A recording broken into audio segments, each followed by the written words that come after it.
Hello, I'm Robert, a voluntary fact checker and helping you if you're scared. And this is to counteract the idea that you get shared online, people saying that developing countries are doing nothing about climate change. It could hardly be further from the truth, it's the opposite.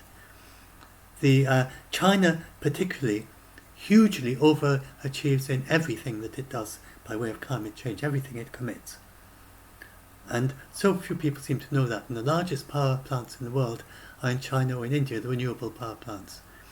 So here we look at the Chinese, and this is the renewable energy target is in blue, and then the renewable energy that it actually built is in red. So a huge increase there, and then there, and it always increases hugely over its targets with the renewables it actually builds. And then this is the renewable capacity, and it's had a remarkable increase. It's tripled it in 5 years, and it's doubling at a rate of about once every 3 to 4 years. Its renewable capacity, that's the total amount of renewable energy in China. So an exponential like this, it goes slowly under the hood, but if it's doubling, then they hope to reach 25% by 2025, so they're likely to exceed on that too. Then the next doubling is 50%, the next doubling is 100%. So you trickle along and you're making very little difference to emission, then suddenly you surge up, and then everything is renewables, and that's how exponentials work. And we can see this especially happening with electrical vehicles, that we've got, it's got a very remarkable 7-fold increase in 2 years. That's 2020, and this is not the total cars, these are the cars being sold. So 3.5% of all sales this is including battery electric and plug-in hybrid, so it's not totally electric, but including hybrids which greatly reduce emissions. But there are also huge amounts of electric in China too. And the 3.5% has gone up to 26%, more than a quarter, in just 2 years. And at this rate, it'll surely soon be 100% or close to, apart from those who eccentrically still want a fossil fuel car for some reason. And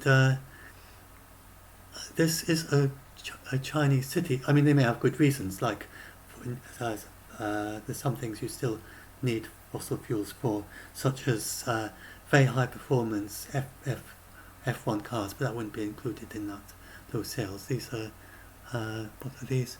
Passenger vehicle sales. So then the Shenzhen, this is one of the larger cities in the world. It's 17.56 million people.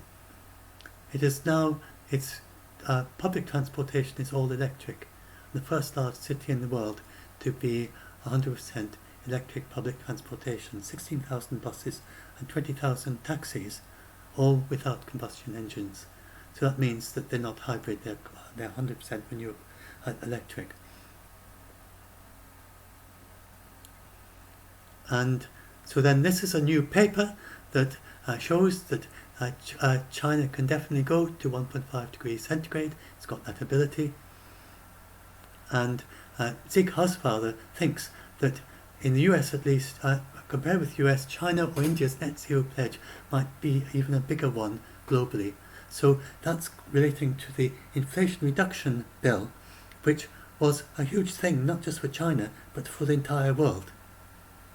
It has, because it's investing hugely in research, in battery technology, in renewables technology. Now, China's been doing that for quite a long time. China is well ahead of the United States, but with this bill, the United States will surge forward as well. And they expect to have a very low price solar energy by the end of the decade, and partly as a result of all this investment. And we also improve with battery technology. So this is quite a big deal, the Inflation Reduction Act, not just for the United States, but competing with China. And then there's also got the Europe, where Germany started very early on this, and Europe is quite a strong hub on renewables. United Kingdom, where I live, we are especially strong on wind energy and wave energy. And so we are quite a hub of renewable innovation too in the United Kingdom. So, and there are various other ones around the world, but China is one of them. And their net zero pledge is, if you go and look at the price and who spends most on it, see, United Kingdom is there. We're quite a small country. Germany is next, so it goes China, United States, Germany, and then United Kingdom, then France, and spending on renewables. So United Kingdom, given our size, we are hugely innovative in renewables. And again, not many people in the United Kingdom realise that we've got very low emissions compared to most countries in the United Kingdom. We are down to emissions comparable to most of the countries who've gone through an industrial revolution. I think the United Kingdom is right down near the bottom. We are back to levels that we had at the time of sailing ships in the middle of the 19th century with the CO2 emissions in the United Kingdom per person. And when you plot CO2 emissions, you see United Kingdom really quite low down. And but you look at China. China's got by far the most spending on renewables in the entire world. It's about double. Well, the United States is going to boost its spending with the Inflation Reduction Act. So that's going to be vying with China. And so that's going to be a huge plus for the world.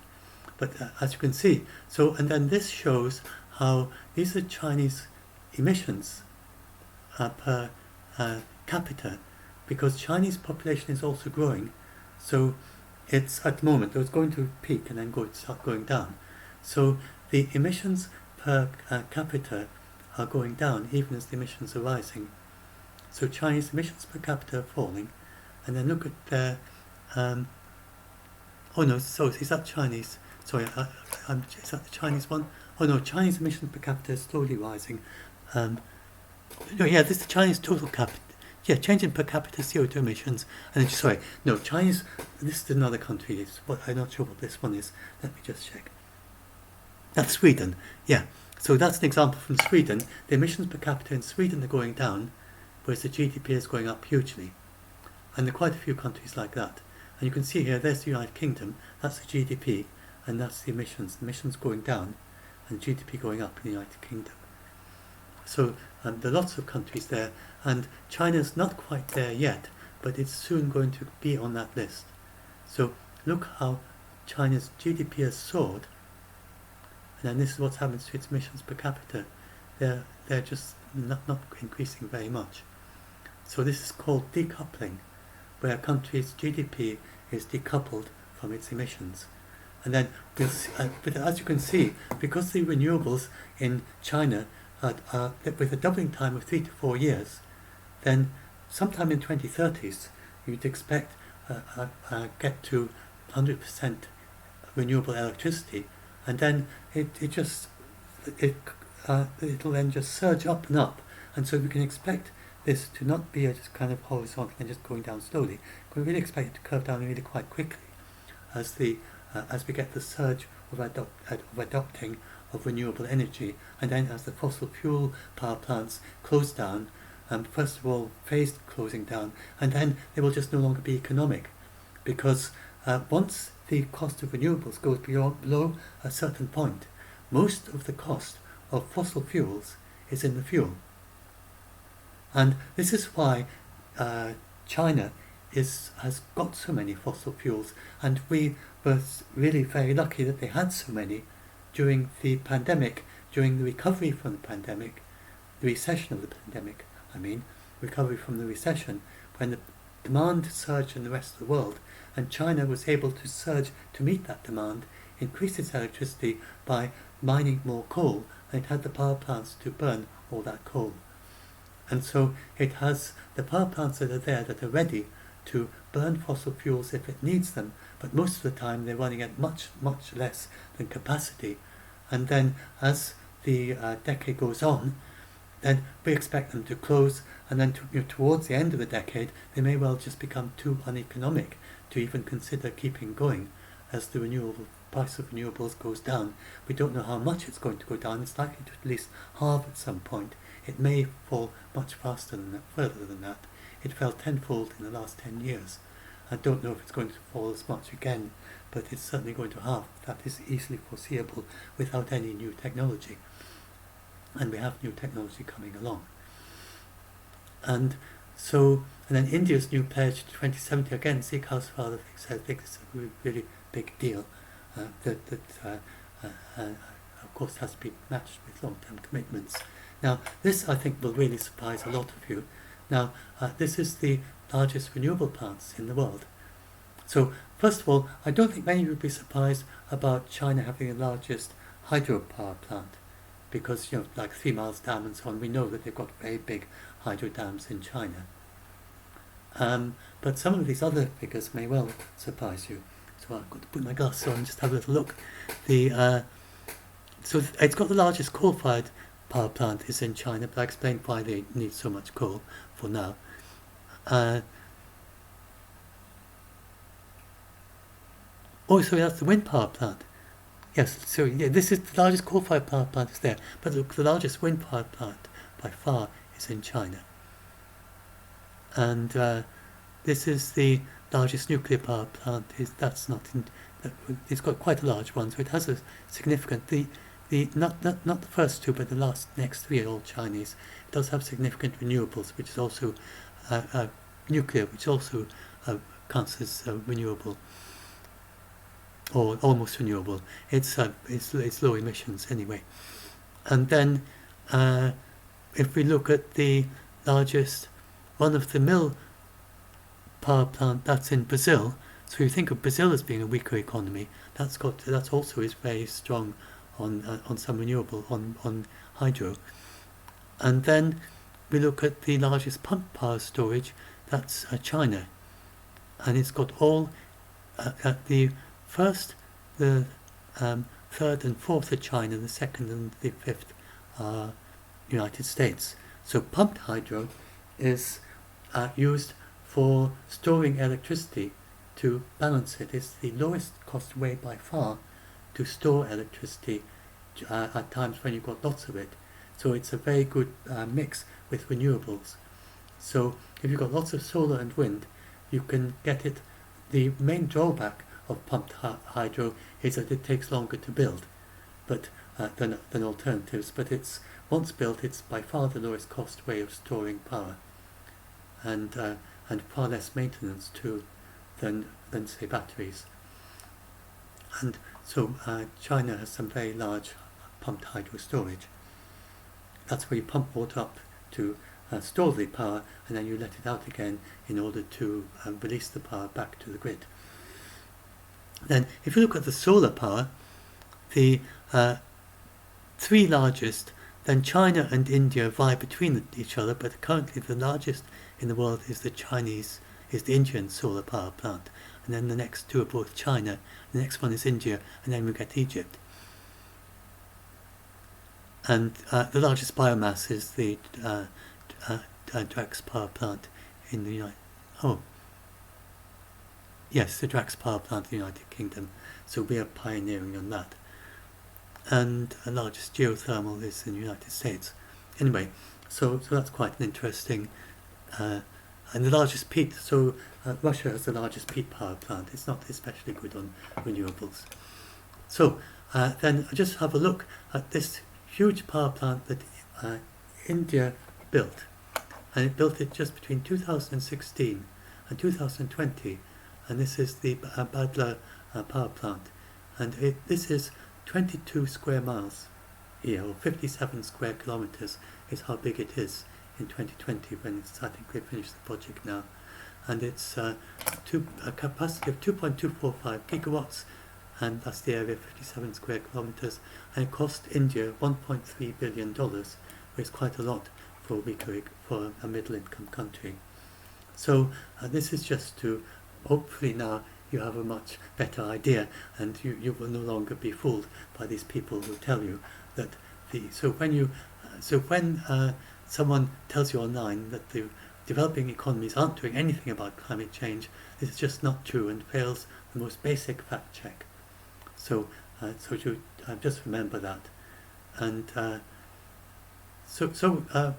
this is COP27 coming up, I've shared that video with some notes. It's well worth watching, or got some of the key points of what we expect there. It's really looks very promising, the COP27, and when you've got good things going on and promising in climate change, you get all the doomists coming out, because that's when everyone's attention is on climate change. So try to kind of vaccinate yourself a bit against that, and just remember there's actually a huge amount of positive going on, and you're bound to get these viral stories saying that everything is doomed, we can't do anything, nobody's doing anything, the world is collapsing, the biospheres are collapsing, there's nothing being done at all about any of this, and we're going to so and so and so on, we're going to hit some huge temperature and so on. It's all nonsense. We are doing a huge amount. We're not quite there, but if we keep to the commitment, and John Kerry, he believes that he thinks we're going to get to 1.5 degrees C or close to it, and the way he looks at it is that 65% of the world's GDP is already committed to 1.5 degrees C. And so if we can increase that to the remaining 100% or close to it, then we should be headed for 1.5 degrees C at the end of that process. And we might not achieve that with this COP, but if not in a future COP. And one of the big things in this COP is that it's unlocking a lot more funding. He says that unlocking finance is what we need. We need to get lots of finance from the stronger economies to the weaker economies. And that's why this loss and damage thing that you may have heard in the news today, and that's quite a big thing for the stronger economies too, because the Green Climate Fund is helping, but that kind of voluntary approach is not really quite getting enough money to the weaker economies. And this loss and damage approach is going to add more funding to the weaker economies. And the basic idea behind it is that the stronger economies, their industrial revolution and their wealth comes from burning fossil fuels, so they produce an awful lot of the CO2, and most of the CO2 comes from the stronger economies. So it makes sense for them to pay for the weaker economies to adapt and be ready for the warming that they themselves caused. So it's called loss and damages, because the weaker economies in sub-Saharan Africa particularly did almost nothing to create the warming that they are now having to adapt to. And that's quite a few other countries. India and China didn't really do very much until recently to contribute to it. And so that's the idea of the loss and damage. And then until last COP, and then particularly this COP, is the first time where the stronger economies have started coming behind this. Before this, they've been very reluctant because they thought we're going to have $100 billion bill or something, and we've got to pay somehow. They can easily afford it, but they just don't like the idea, and it's quite a lot of money for them to find. But now it's turned around, and then they're saying, well, we need to find this money because we need to very rapidly transition. We need to get everyone behind it. It's not enough for just the stronger economies to go have their net zero targets. Everyone needs to have their net zero targets, and everyone also needs to adapt, because if a weaker economy gets, and this is the security situation with Ukraine has helped with that. So that's the idea, that the world will be much more secure if everyone is using renewables and they're not dependent on fossil fuels. And it'll be much more secure if Africa has got its renewables, it's not dependent on other countries to supply it with fossil fuels and whatever kind of strings they might attach to the fossil fuels. And then it's also a much safer world, because it's a much less unrest, because if you can prepare them so that they're not being damaged by climate change, then the countries are much more prosperous. They're much less likely to have unrest. And it's really, I just had the idea just now, but I haven't heard anyone else say it, but it's a kind of trickle up. You've heard of this trickle down, that if you've got lots of wealthy people, then some of the wealth will trickle down to the weaker, to the lower. It definitely works the other way around, trickle up. That if the weaker economies are made prosperous, then that will benefit the entire world, make the entire world more prosperous. And if they have a robust economy, that helps make the entire world more robust. And it means we don't have the famines, we don't have the food insecurities, we don't have all the problems of migrants, we don't have the people constantly issues where there's people starving and they need help from the World Food Programme and things like that. And so if we can get the entire world so the weaker economies are much stronger, then this will benefit the stronger economies too. So that is with this COP26, that whole idea. It's called climate justice and a just transition. So another factor that's coming in with this COP26, we already had some of the most wealthy countries in Europe were helping South Africa transition from coal to renewables. And that's committed to that.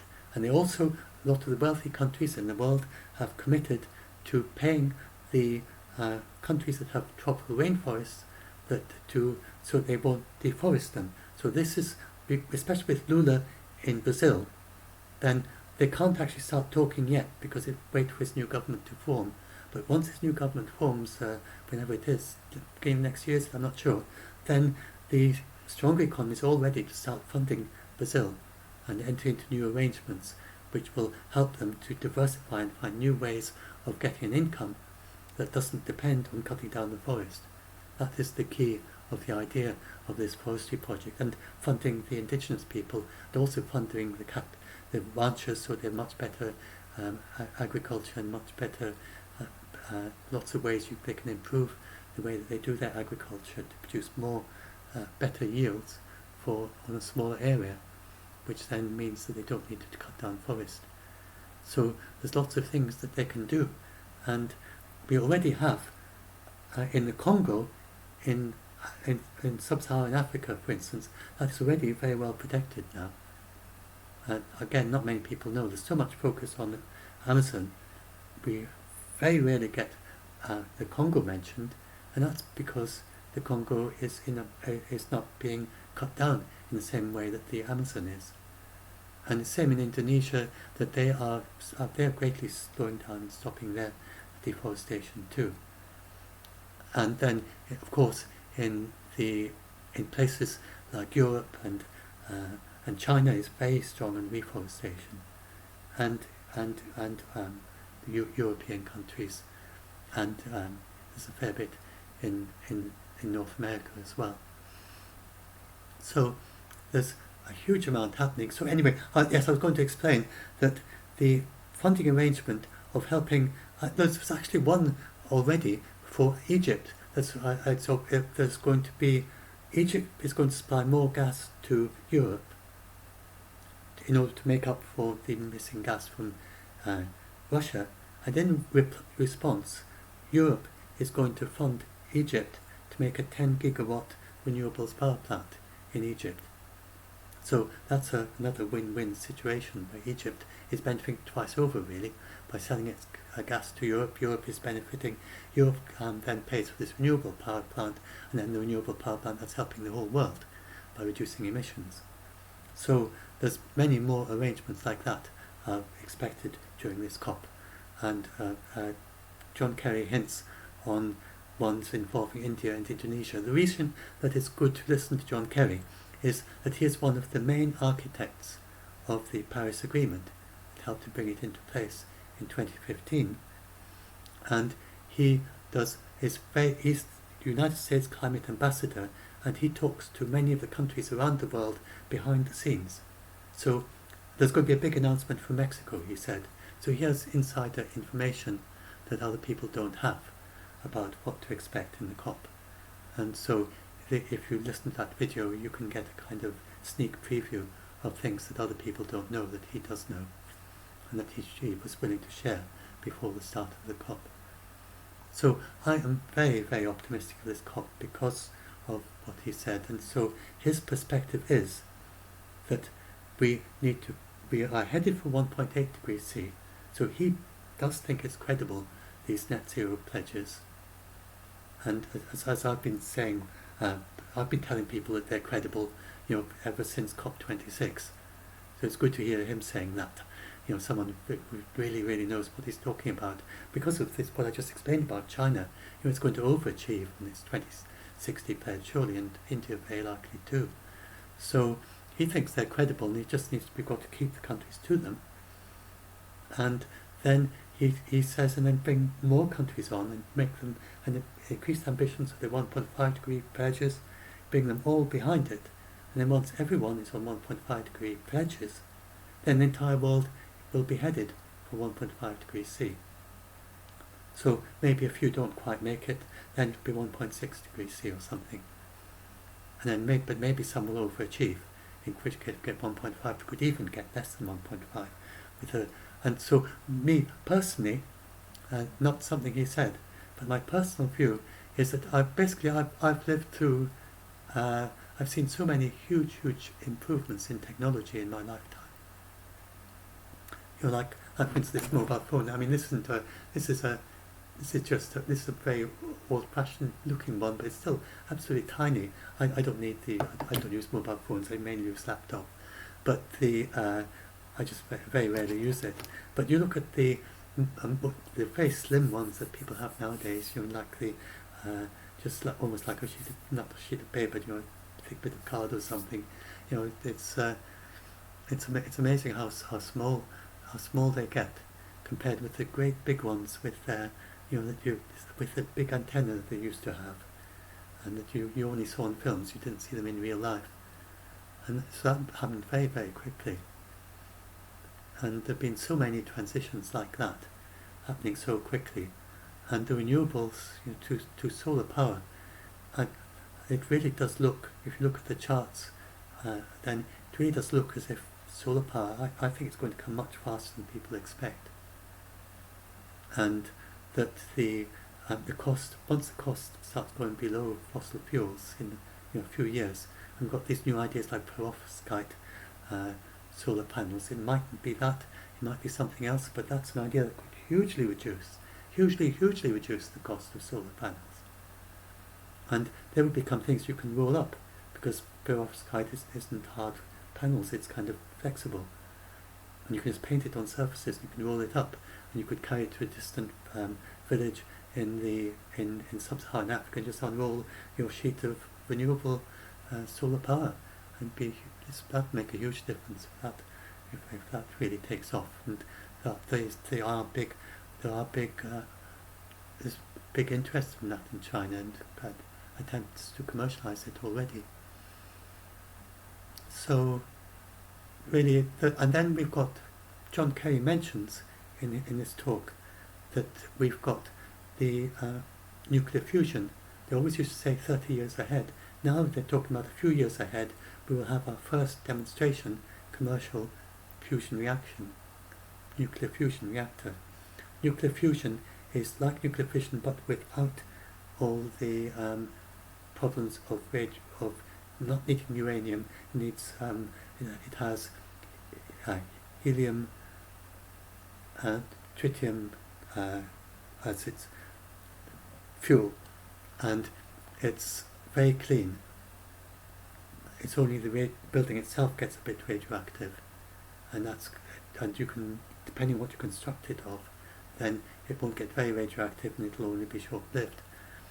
And so this is another renewable power, very low emission power source that we should have by the middle of the century, or maybe shortly after. Maybe that'll be faster too, but it tends to be the small scale things like renewables that really ramp up very, very fast, much faster than expected. But the nuclear fusion, as he said, that's coming ahead for like the second half of the century especially, and it seems a pretty sure thing now. And so that may well help with with any residual emissions that are rather stubborn to deal with by the second half of the century. So it all looks hugely optimistic, really. I'm very optimistic about the direction we're going on. I would never have guessed it 5 years ago, 6, 7 years ago. in the start of the Paris Agreement or whatever. Just absolutely extraordinary. That's my perspective on it. So anyway, I'll upload this, and hopefully it'll help some of you.